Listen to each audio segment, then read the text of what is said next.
네, 오늘은 레위기 3장 1절부터 5절 또 7장의 본문을 가지고 화목제사에 대한 말씀을 드리도록 하겠습니다. 다음 주 월요일부터 토요일까지는요, 예수님의 십자가의 고난을 기념하는 고난주간입니다. 이 고난주간을 맞이해서 예수님의 십자가에 대해서 묵상해 보기를 원합니다. 로마서 3장 25절에는요, 예수님을 하나님이 그의 피로써 화목제물로 세우셨다라고 말씀합니다. 그래서 예수님의 십자가가 바로 화목제사인 것입니다. 그러면 이 화목제사가 무엇인지 우리가 그것을 알기 위해서 구약에 나타난 이 화목제사를 좀 공부해 보도록 하겠습니다. 이 화목제의 원어는요, 제바흐 셜라밈이라고 되어 있습니다. 제바흐라는 거는요, 도살하다라는 뜻에서 나온 것입니다. 희생제물을 의미하는 것입니다. 그리고 셜라밈은요, 샬롬에서 나온 것입니다. 이게 이제 화목이라는 뜻입니다. 화목 또는 화평으로도 번역이 된 단어입니다. 그래서 이 화목제사라는 거는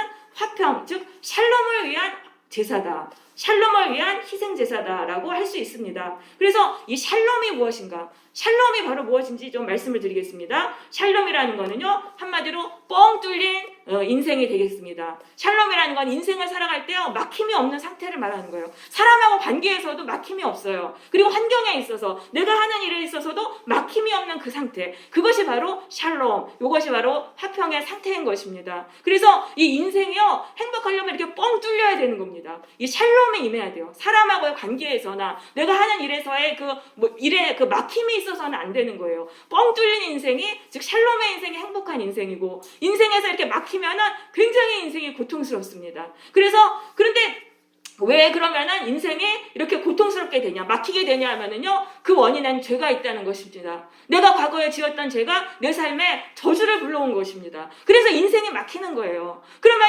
이 죄를 처리할 수 있게 하나님이 화목제사를 드리게 하신 거예요. 그래서 그 화목제사를 드리면은 그 제물이 대신 죽어요. 그거를 통해 가지고 이 화목을 다시 누리고, 이 과거에 지었던 그 죄의 저주에서 풀어주시고 다시 샬롬의 인생이 되게 하시기 위해서 화목제사를 드리게 하신 거예요. 그런데 구약에 화목제사가 있는데 하나님이 예수님을 또 십자가에서 화목제사가 되게 하셨어요. 왜냐하면은요, 이 구약의 화목제사는요, 아주 요건 절차가 복잡해요. 내가 키우던 짐승을 데리고 예루살렘 성전까지 가야 돼요. 가서 직접 그 짐승을 죽여야 되고 피를 뿌리고 여러 절차가 복잡합니다. 그러니까 이게 참 모든 사람이 이 샬롬의 복을 누릴 수가 없잖아요. 그래서 하나님은 이 모든 인류가 예수님의 십자가만 바라보고 내 죄를 회개하면은 거기서 인생이 저주에서 풀어주실 수 있는 그런 화목제사를 드릴 수 있도록 예수님의 십자가를 화목제사로 세우신 것입니다. 그래서 언제 어디서나 내가 예수님을 통해서 내 인생이 풀리기를 원한다면은 그걸 간절히 바라고 기도할 때 우리의 삶에 이 샬롬의 복이 오게 되는 것입니다. 그런데 이제 이 샬롬의 화목제사의 원칙을 우리가 좀 아셔야 돼요. 구약의 성경 레위기를 통해서 이 원칙을 보고 그대로 따라야 돼요. 왜냐하면 제물만 바뀌어진 거예요. 구약에서는 짐승 제사였잖아요. 그런데 이게 예수님의 십자가로 바뀌어진 것이지 그 안에 화목을 누리려면 어떻게 해야 되는지, 그 화목제사의 절차, 이런 의미들은요, 우리가 이때도 그대로 적용이 되는 것입니다. 그래서 먼저 설명을 드리려면은요, 이 화목제사는요, 크게 세 부분으로 돼 있어요. 뭐냐 하면, 구약의 이제 화목제사 보면은요, 하나님께 제사를 드려요. 짐승으로. 제사를 드리는 그 부분이 있고요. 또 하나는 뭐냐 하면요, 그 짐승을 드리고, 거기 일부를 목회자에게, 그 제사장에게 줘요. 몫으로 주는, 그러니까 한마디로 이제 헌금에 대한 부분이 있습니다. 그리고 또 마지막으로는 그 남은 고기 있잖아요. 그 목회자에게 주고 그 남은 그 고기를 그 주변 사람들과 나누어 먹는, 즉, 이웃과 화목을 누려야 되는 그런 부분이 있습니다. 이 세 가지를 다 해야 되는 거예요. 그래야지만은 인생에서 하나님이 그 화목제물을 받으시고 인생에 임한 저주를 풀어주시고, 그래서 이 뻥 뚫린 인생으로 변화되는 역사가 일어나는 것입니다. 그래서 우리가 그걸 하나씩 한번 이제 살펴보겠습니다. 우리 3장 1절 보세요. 3장에는요, 하나님께 그 희생제사를 드리는 그런 부분이 나옵니다. 자, 1절. 사람이 화목제물로 이제 드릴 때, 이제 소로 드리려면이라고 되어 있잖아요. 소를 드릴 수도 있고, 또 6절에 보면 양을 드릴 수도 있고, 또 12절에 보면 염소를 드릴 수도 있었어요. 소가 제일 비싼 거예요. 근데 너무 부담되면은 이제 양이나 염소로 드릴 수가 있었어요. 그렇게 해가지고 이 집에서 키우는 짐승을 가지고 데리고 성막들로 오는 거예요. 화목제사를 드리려는 사람이. 그 성막들 안에서 그 짐승의 머리에 안수를 합니다. 이렇게 안수를 하면은요, 이 사람의 그 죄가 그 짐승에게로 그대로 옮겨져요. 그리고 짐승하고 그 사람이 한 몸이 되는 거예요. 그 짐승이 이 사람의 아바타처럼 되는 거예요. 그 사람하고 똑같이 되는 거예요. 그렇게 해가지고 그리고 나서 이 화목제사를 드리는 사람이 그 짐승을 죽이는 거예요. 이렇게 딱 죽이잖아요. 그러면은 어떻게 되냐면은요, 사람이 죽으면 어떻게 됩니까? 저주가 끊어지는 것입니다. 이 세상 법에서도 사람이 죽으면은요, 형벌이 끊어지게 돼 있어요. 그러면 화목제물로 나 대신 짐승을 죽였잖아요? 그 짐승이 나인 거예요. 이게 딱 죽으면은 나에게 지금 계속 저주가 오고 있어요. 이 내가 지은 죄가 저주를 계속 불러요. 근데 그게 딱 끊어지는 거예요. 그게 바로 십자가라는 거예요. 예수님이 대신 십자가 그 화목제물이 되셨기 때문에 내가 과거에 어떤 죄를 지었어도 예수님, 내가 정말 예수님을 통해 용서받기 원합니다. 이렇게 고백하고 그렇게 할 때 나에게 오던 그 저주가 끊어진다는 거예요. 그런데 이게 다가 아니에요. 이미 나에게 내 삶에는 저주가 이미 임한 저주들이 있어요. 그러니까 지금 더 이상은 안 오지만은 내 삶에서 그 저주는 계속 그 이미 임했던 저주는 이미 계속적으로 효력을 발휘하고 있어요. 요것들을 해결을 해야 되는 거예요. 예수를 믿고 이제 더 이상 저주는 안 오지만은 참으로 내가 과거에 지었던 이 죄를 이제 풀어낼 수 있어야 되거든요. 그런 것들이 이제 나머지 절차에 이제 나오는 것입니다. 그렇게 해서 이제 짐승을 죽였어요. 그러면 이제 그 제사장들이 그 짐승의 피를 이렇게 사방에 이렇게 이제 뿌립니다. 그리고 나서는 그 짐승의 몸에서 기름을 떼서 그 여호와의 그 번제단이 있어요. 번제단에다 이렇게 뿌려가지고 하나님께 바쳐요. 기름은요, 그 짐승에서 가장 귀한 부분이에요. 그래서 하나님께 바치는 거예요. 그 다음에 4절에 보시면 콩팥을 이제 떼어서 버립니다. 그러면 이 콩팥을 바치는 건 뭐냐? 이 콩팥은요, 짐승을 해부할 때 제일 마지막에 나오는 그 제일 중심에 있는 부분이 콩팥이에요. 그러니까 이건 뭐냐면은요, 하나님은요 그 가장 깊은 중심을 그 짐승 자체로 보시는 거예요. 이 콩팥이 가장 가운데 있기 때문에 콩팥을 하나님은 그 짐승 자체로 보시어서 콩팥을 드리면은 그 짐승 전체를 바친 게 돼버리는 거예요. 그래서 콩팥을 드리는 거예요. 그래서 하나님은요 항상 우리의 중심을 보십니다. 사람은 외모를 보지만은 하나님은요 우리의 중심을 보세요. 우리 속사람의 그 마음 중심이 바로 우리인 거예요. 그래서 우리가 하나님 앞에서 살려면 우리의 마음 중심이 깨끗하고 바르고 참 정직해야 되는 것입니다. 네, 그렇게 해가지고 이제 콩팥하고 기름을 이제 그걸 불에 태우고 그렇게 해서 이제 하나님께 드리는 제사를 이제 또 드립니다. 자, 그런데 그 7장에 보시면은요, 7장 15절에는 감사함으로 드리는 화목제물이라고 나와 있고요. 또 16절에는요, 또 뭐라고 되어 있습니까? 서원이나 자원하는 는 것으로 드리는 화목제가 나오고 있어요. 그러니까 화목제사는 두 가지 성격이 있다는 거예요. 감사로 드려지는 화목제는 뭐냐 하면은요, 내가 이 하나님께 이 사람이 이미 샬롬의 복을 받았어요. 그 전에 하나님께 참으로 은혜를 구해가지고 하나님이 인생의 저주에서 풀어주시고 정말 기쁨의 인생이 됐어요. 뻥 뚫린 인생이 됐어요. 그러니까 그것을 감사함으로 드리는 제사가 감사함으로 드리는 화목제사예요. 그리고 서원이나 자원하는 그 화목제사는 뭐냐면 아직은 인생의 고통 가운데 있어요. 하지만 하나님이 내 인생에 묶인 이 저주를 풀어주시고 완전한 행복을 주실 것을 바라면서 그것을 소망하며 드리는 제사가 바로 서원이나 자원하는 성격의 이 화목제사인 것입니다. 그럼 우리도 마찬가지예요. 우리가 예수님께 드리는 이 예배의 성격도 두 가지예요. 어떤 사람은요, 예수님을 통해 인생이 풀어졌어요. 인생의 모든 고난과 저주가 풀어져서 감사함으로 예배를 드리는 분들이 있어요. 그렇지만 어떤 분들은 아직까지도 고통 가운데 있어요. 하지만은 소망하는 거예요. 예수님을 통해서 내 삶에 임한 저주가 풀어지고 샬롬의 복을 받기를 정말 소망하면서 그렇게 예배를 드리는 분들이 있잖아요. 그래서 예수님께 드리는 예배의 성격이 이렇게 두 가지라는 거예요. 그러면 이렇게 볼 때 우리는 기쁠 때나 슬플 때나 예수님께 예배를 드려야 되는 거예요. 기쁠 때이든 슬플 때이든 예수님께 예배 드려야 돼요. 우리가 하나님께 기도해서 내 인생의 고통에서 풀어주셨어요. 그럼 그렇다고 해서 이제 하나님을 떠나면 안 되는 거예요. 너무 감사하니까 하나님께 예배를 또 드려야 되는 거예요. 그렇게 해서 하나님께 보답을 해야 되는 거예요. 근데 하나님이 막 이제 기도 응답 해주셨다고 이제 빠이빠이 하면서 하나님 떠나면은 하나님께 예배 잘 안 드리고 그러면 하나님 배신한 게 되잖아요. 그래서 인생에 또 어려움이 오는 거예요. 그리고 또 아직은 내가 고통 가운데 있어요. 인생이 너무 고통스러워요. 그런데 할지라도 예배를 드려야 돼요. 왜냐하면 예수님만이 우리의 화목제물이신 거예요. 예수님께 나와야지만 우리 인생의 저주가 풀어지는 것입니다. 그러니까 우리는 힘들 때도 우리는 예수님 앞에 나와서 예배를 드려야 되는 것입니다.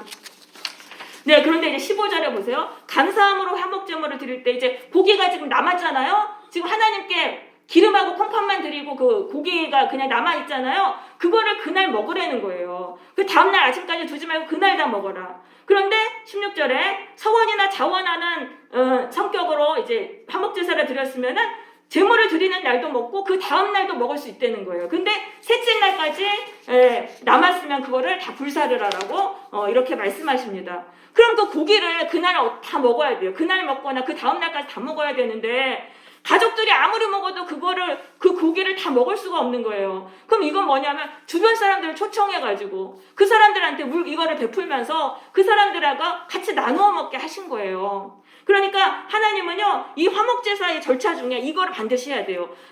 주변 사람들한테 정말 이 화목제물의 고기를 줘서 그들을 섬기고 베푸는 그런 훈련을 하도록 하나님이 이렇게 시키신 거예요. 그럼 우리가 예수님을 통해서 샬롬의 인생이 되려면 우리는 삶을 통해서 이제 하나님께 이 화목제사를 드려야 되거든요. 그러면 우리는 뭐 해야 되냐면 이웃 사람들에게 나의 가진 것을 가지고 베풀고 섬기는 삶을 살아야 한다는 것입니다. 그래야지만 인생의 저주에서 풀려나는 복을 받게 되는 것입니다. 근데 많은 사람들이 하나님께만 예배를 잘 드려요. 하나님께 예배 드리는 거 잘하는데 이웃하고 화목을 드려야 된다는 걸 잘 모르는 거예요. 그래서 인생이 풀리지 않은 거야. 하나님 교회 열심히 다니는데, 기도도 열심히 하는데 왜 안 되냐? 주변 사람들한테 내가 베풀고 섬기는 이 주변 사람과 이 화목을 누리는 일을 하지 못하기 때문에 샬롬의 복을 받지 못하는 것입니다. 그런데요, 하나님께 예배 열심히 드리는 건 쉬워요. 근데 사람들을 섬기는 건 굉장히 어려워요. 왜냐하면 내가 사람들을 섬기려고 그러고 그렇게 하면은요, 나를 만만하게 보고 짓밟고 나한테 불의를 행하는 사람들이 생겨나는 거예요. 그러니까 그게 쉬운 게 아닌 거예요. 그래서 그거를 내가 이제 섬기려고 하는데, 그런데 막 이제 그걸 참으면서 섬겨야 되는데 막 마귀가요 계속 우리를 시험하는 거예요. 인간관계를 통해가지고 네가 이런 상황까지 갔는데 네가 참을 수 있냐? 막 이러면서 계속 시험하는 거예요. 그러니까 거기서 막 참다가 도저히 안 돼가지고 여태까지 화목을 잘 누렸는데 여기서 폭발해가지고 싸우고 그렇게 하면 어떻게 돼요? 우리가 하나님께 이거를 지금 온전하게 순종을 못해가지고 우리가 앞에 그동안 섬기고 사랑하고 헌신했던 거 다 꽝되는 거예요. 다 날아가 버리는 거예요. 그래서 우리가 참 인내가 필요한 거예요. 우리가 하나님께 샬롬의 복을 받으려면 주변 사람들을요, 내 물질을 가지고 섬기고 베풀고 그 사람들과 화목을 누리기 위해서 애써야 된다는 것입니다. 그러려면은 인내가 필요해야 돼요. 교만한 내가 죽어야 돼요. 교만한 내가 죽지 않으면 우리가 사람들을 섬길 수 없어요. 교회의 지체들을 섬기는 것도요, 교만한 내가 죽어야지만 섬길 수 있는 것입니다. 안 그러면은 내가 자꾸 손해본다는 생각이 들어가지고 우리가 섬길 수가 없잖아요. 그래서 인내가 있어야 되고 또 우리는 겸손해야지만 참 이게 가능한 것이죠. 자, 그런데 보세요. 근데 감사의 화목제물을 드린 사람은 왜 하루만 고기를 먹을 기간을 주시고 서원이나 자원의 화목제물을 드린 사람은 왜 이틀을 주셨냐 하면은요, 이 감사의 화목제를 드리는 사람은 이미 인생이 풀어져서 너무 기쁜 거예요. 너무 기쁘고 뭐 인간관계에 막히는 게 없잖아요. 그러니까 고기를 먹을 사람을 구하기가 쉬운 거예요. 아, 이거 오셔서 이거 같이 먹읍시다. 이렇게 말하기가 쉬운 거예요. 그래서 고기를 같이 먹을 수 있는 사람을 구하기가 쉬우니까 하루만 주셨어요. 그렇지만 이 서원이나 자원의 화목제사를 드린 사람은 아직도 인생이 어려움 속에 있어요. 저주 가운데 있어요. 그러니까 사람한테 찾아가서 같이 먹자고 이렇게 초청할 사람 구하기도 쉽지가 않은 거예요. 그러니까 하나님은 이틀의 기간을 주신 것이죠. 그리고 나서 17절에 보세요. 제물의 고기가 이제 남았잖아요. 그러면 그걸 불사르라고 돼 있어요. 그거를 조금이라도 먹으면은 그 화목제사 드린 게 하나님 받지 않으신다. 받지 않으신다는 건 뭐냐면요, 샬롬의 복을 주시지 않으시겠다는 거예요. 앞에서 지금 다 여러 가지 했잖아요. 지금 하나님 짐승 죽여가지고 제사 드리고 사람들하고도 다 나눠 먹고 이렇게까지 했는데, 그런데 이 남은 고기를 불태우라고 이렇게 하셨는데 그거를 안 하면은 그 마지막에서 불순종한 것 때문에 모든 게 그냥 다 물거품이 된다, 이제 이렇게 말씀하시는 거죠. 그래서 하나님이 왜 남은 고기를 불태우라고 하셨냐면요, 반성하게 하시는 거예요.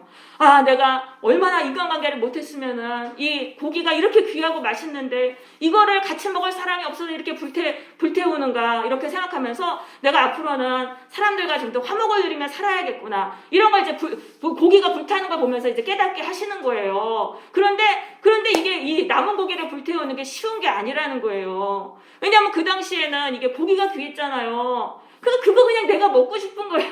우리 가족이 그거 불태우지 않고 그냥 먹고 싶은 거예요. 그게 너무 아까운 거예요. 그게 내 피 같은 재산이었잖아요. 그거를 불태운다는 거는 이게 쉬운 게 아니라는 거죠. 그래서 막판에 이거를 이렇게 딱 먹잖아요. 그러면 이 사람이 앞에 고생한 건 다 꽝이 된다는 거예요. 아무리 하나님께 열심히 그동안 순종했던 게 다 효력이 없고 인생에서 계속 저주를 받으면서 살아갈 수밖에 없다는 그러한 말씀이죠. 그래서 우리가 하나님께 순종하려면은요 끝까지 해야 되는 거예요. 앞에서는 잘했어요. 잘하고 처음에는 잘했어요. 이웃도 잘 섬겼어요. 지체들도 잘 섬겼어요. 그랬는데 이게 도중에 이게 돌변해가지고 불순종하고 불화하고 이러면은요 앞에 우리가 고생했던 건 다 꽝이 된다는 거예요. 하나님이 우리에게 인정해 주시고 우리를 고난에서 풀어주실 때까지 끝까지 우리는 섬겨야 된다는 것입니다. 근데 왜 끝까지 못 섬기냐면요 내 탐욕과 이기심 때문에 그래요. 이 고기를 불태워야 되는데 그 고기가 너무 아까운 거예요. 물질이 너무 아까우니까 물질에 대한 탐욕 때문에 그리고 또 이기심 때문에 그거 내가 먹으면 얼마나 맛있어요? 우리 가족들이 먹으면 얼마나 맛있어요? 고기에 그냥 넘어가가지고 그냥 잘하다가 뭐 끝에 가서 불순종해가지고 다 고생한 게 꽝이 되는 그런 일들을 당하게 되는 것입니다. 그래서 우리가 하나님께 왜 불순종합니까? 내 탐욕 때문에 그런 거예요. 내 물질에 대한 탐욕을 버려야 돼요. 그리고 나에 대한 이기심 이걸 버려야지만 우리가 하나님을 섬길 수 있는 것입니다. 그래서 성도는요 황금보배를 돌같이 해야 돼요. 황금보배를 돌같이 해야 되고 나의 이익보다는 하나님의 유익을 구해야 되는 것입니다. 네, 19절 한번 보세요. 7장 19절입니다. 자, 그 고기, 지금 화목제물에 고기가 있잖아요. 그게 부정한 물건에 접촉됐어요. 무슨 시체라던가 부정한 짐승이나 벌레에 딱 닿았잖아요. 그럼 그거를 불사르라는 거예요. 왜냐하면은 그거를 부정하게 되면 부정한 건 전염이 되거든요. 이 하나님께 바쳐진 이 거룩한 화목제물의 고기도 부정하게 돼요. 그럼 그거를 먹는 사람들 다 같이 부정해지는 거예요. 그러니까 먹지 말고 이거는 불사르라고 하셨습니다. 그리고 20절에 보시면은 만일 몸이 부정한 자가 화목제물의 고기를 먹으면은 그 사람은 자기 백성 중에서 끊어진다. 몸이 부정하다는 거는 무슨 나병을 걸렸다던가 시체와 접촉했다던가 몸에서 뭐 자꾸 피가 나오는 유출병이라던가 그런 상태인 경우에 부정한 거예요. 근데 그 상태에서는 먹지 말아야 된다. 왜냐하면은 그 사람을 통해서 이 거룩한 화목제물의 고기가 부정하게 되기 때문에 그렇게 하지 말아라. 근데 너무 고기가 먹고 싶잖아요. 그러니까 속인 거예요. 내가 먹으면 안 되는데 거기서 이제 몰래 먹었잖아요. 그러면 하나님은요 그 사람을 어떻게 합니까? 당신의 백성 중에서 끊어진다는 건 쫓아내신다는 거예요. 그럼 어떻게 쫓아내시냐면 그 사람한테 교회를 떠나고 싶은 마음을 막 주시는 거예요. 그리고 이러저러한 상황으로 막 피치 못할 상황이 돼서 그 사람을 그 교회 공동체로부터 밀어내신다는 거죠. 하나님의 백성의 공동체에서 밀어내신다는 거죠. 그래서 우리가 참 이렇게 되면은 아주 인생이 힘들어집니다. 우리가 하나님의 백성 안에 이렇게 공동체 안에 딱 들어와 있을 때 하나님께 사랑을 받고 보호를 받고 우리가 도움을 받아요. 근데 하나님 우리를 내치시잖아요. 그러면 우리는 그때부터 고아가 되는 거예요. 우리 힘만으로 살아야 되는 거예요. 내 힘만으로 살아야 되고 또 거룩한 하나님 백성들하고는 교제할 수도 없어요. 이 세상 사람들, 하나님 모르는 사람들하고만 교제하면서 고통당하며 살아야 되는 거죠. 그래서 우리가 참 이걸 조심해야 되는데 그럼 이걸 우리 신약시대에 어떻게 적용할 수 있냐면요. 우리가 성찬식을 함부로 해서는 안 된다는 그런 의미가 되겠습니다. 우리가 성찬식은 뭡니까? 예수님이 화목제물이신데 그 예수님의 그 희생을 기념하기 위해서 예수님의 그 살과 피를 상징하는 그 떡과 잔을 먹지 않습니까? 그런데 내가 죄가 가득해요. 그런 상태에서 그거를 먹잖아요? 그러면 그 예수님이 흘리신 그 거룩한 피와 살을 내가 부정하게 만드는 거예요. 그래서 그거를 이제 성찬식에 그럴 땐 참여하면 안 되는 거예요. 고린도전서 11장 27절에 보시면 성찬식에 참여할 때는 먼저 자기를 살피라고 돼 있어요. 내 안에 죄가 있는지 없는지, 꺼리끼는 죄가 있는지 없는지 그거를 살핀 다음에 그 다음에 그걸 성찬식을 참여해야 된다. 그렇지 않고 그냥 막 성찬식 참여하면 어떻게 되냐면요, 징계를 받는다고 말씀합니다. 그래서 너희 중에 약한 자도 있고 병든 자도 있고 뭐 죽은 자도 있다라는 게 그런 거예요. 그래서 우리가 예수님이 십자가에 흘리신 그 거룩한 살과 피를 우리가 더럽혀서는 안 된다는 것을 우리는 이제 깨달아야 돼요. 그 성찬식뿐만 아니에요. 우리가 교회 활동에서 교회 봉사나 헌신도요, 이것도요, 내가 죄악된 상태에서는 하면 안 되는 거예요. 내가 먼저 예수님 앞에 나와서 내 죄를 회개하고 내 죄를 버리고 깨끗하게 된 상태에서 교회 봉사를 하고 헌신을 해야 되는데, 그렇지 않으면 내 안에 있는 이 죄가요, 이 교회로 다 퍼져나가요. 오염되는 거예요. 오염돼가지고 교회를 다 지저분하게 만드는 거예요. 그래서 우리는 그렇게 해서는 안 되고, 또한 예수님을 나의 주님을 믿었을 때는 죄를 버려야 돼요. 왜냐하면요, 내 죄가 예수를 믿고도 계속 죄를 짓는다는 거는 예수님이 흘리신 피를 부정하게 만드는 것입니다. 그래서 하나님께 또 심판을 받게 되는 거죠. 그래서 우리는 빨리 죄를 버려야 되는 것입니다. 네, 이제 23절에 보세요. 23절에 보면은 너희는 소나 양의 염소의 기름을 먹지 마라. 기름은 하나님께 바쳐야 되는 거니까 먹지 말아라. 그리고 이거는 또 뭐 건강상의 이유도 있는 것 같아요. 기름 많이 먹으면 건강에도 좋지 않잖아요. 그리고 26절에 보세요. 너희가 사는 모든 곳에서 새나 짐승의 피나 무슨 피든지 먹지 말아라. 피를 먹으면은 자기 백성 중에서 끊어지리라라고 말씀하셨습니다. 그래서 이제 피를 먹지 말아라. 그래서 유태인들은 지금도 이제 뭐 피를 안 먹어요. 근데 이거는 이제 신약 시대의 음식 규정은 이제 사라졌어요. 그럼 이 의미는 뭐냐면요, 그럼 피는 뭡니까? 생명입니다. 그러니까 하나님의 생명은요, 하나님께만 속한 거예요. 하나님의 주권에 속한 일을 인간이 거기서 침해해서는 안 된다는 거예요. 하나님의 주권에 속한 그 생명에 대해서는 인간이 침해해서는 안 된다. 즉, 인간의 뭐 생명이라던가 동물의 생명이라던가 이런 것들을 인간이 함부로 좌지우지해서는 안 된다는 거죠. 예를 들면 뭐 낙타라던가 안락사라던가 이런 거는 해서는 안 된다. 그렇게 하면은 하나님의 백성에서 끊어진다. 이렇게 이제 말씀하시는 것이 되겠습니다. 네. 자, 그 다음에 이제, 제사장에게 주는 몫이 이제 30절입니다. 30절. 그럼 아까 이제 그 화목제사가 세 부분으로 나뉘어졌다 그랬잖아요. 하나님께 제사 드리는 부분, 또 이웃에게 남은 고기 나누어 먹는 부분. 자, 마지막으로 제사장에게 주는 몫이 있어요. 자, 30절에 보시면 그 가슴 있잖아요. 그 짐승의 가슴. 그거는 제사장의 몫이에요. 그리고 32절에 보시면은 또 오른쪽 뒷다리. 화목제물의 오른쪽 뒷다리도 제사장에게 줘서 제사장들이 또 먹고 살아야 되잖아요. 그러니까 제사장에게 몫을 주어라 라고 말씀을 하십니다. 그래서 이것이 제사장들의 영원한 소득이다. 그러니까 하나님은 당신께 제사 드리는 그 제사장들이 먹고 살 수 있도록 그렇게 몫을 떼어주신 거예요. 그러면은 이걸 우리가 해야 된다는 거예요. 그럼 이건 뭐냐면은요, 헌금을 드려야 된다는 거예요. 우리가 이 교회 하나님을 섬기려면, 예배를 드리려면, 교회를 하려면 목회자들도 먹고 살아야 되고 이 교회 유지비도 있어야 돼요. 그러면 그것에 대해서 성도들이 헌금을 드려야 되는 거예요. 그거를 갖고 부담을 해서 예배를 드릴 수 있도록 해야 되는 거죠. 그러니까 헌금 생활이 굉장히 중요한 거예요. 우리가 하나님께 샬롬의 복을 받으려면은 이 헌금 생활을 우리가 이거를 소홀히 해서는 안 된다는 것입니다. 이것이 바로 제사장에게 이 화목제물에 고기를 이제 주는 것, 그것의 의미인 것입니다. 네, 그래서 우리가 이제 이 세 가지에 대해서 말씀을 드렸습니다. 화목제사는 세 가지로 이루어져 있어요. 하나님께 드리는 제사, 이거는 바로 예배죠. 우리가 예배를 열심히 드려야 됩니다. 또 두 번째는 뭡니까? 이웃들하고 남은 고기를 나누어 먹는 거. 이건 뭐냐면 내 주변의 사람들에게 물질을 베풀고 그들을 섬기고 그들과 화목을 누리기 위해서 애쓰고 노력하는 거. 그거를 우리는 해야 된다는 것이죠. 그럼 그렇게 하려면 어떻게 되냐면은 내 안에 있는 교만한 나를 죽여야 되고, 우리는 인내해야 되는 거예요. 그 사람을 섬긴다는 게 쉬운 게 아니에요. 사람과 화목을 누리기 위해서 끝까지 인내해야 됩니다. 그리고 세 번째 뭡니까? 헌금을 드려야 된다는 거예요. 이 교회 목회자들이 생계를 유지할 수 있고 또 교회를 운영할 수 있게 해서 헌금을 드려야 돼요. 이 세 가지를 다 우리가 해야 돼요. 그럼 우리의 삶을 통해서 하나님이 우리의 화목 제사를 드린 게 되는 거예요. 그럼 우리의 삶을 하나님이 받아주시잖아요. 그러면은 우리의 삶에 임한 저주가 다 풀어져요. 과거에 임했던 저주, 과거에 받았던 상처들, 아픔들, 쓴뿌리 이런 것들이 다 풀어져요. 하나님 말씀하시면 한순간에 인생이 변화되는 거예요. 그래서 샬롬의 복을 우리가 누리게 되는 것입니다. 네, 그래서 우리 세 가지를 우리가 꼭 명심하고 우리가 예수님을 통해서 샬롬의 복을 받는 그런 성도들이 되시기를 바랍니다. 네.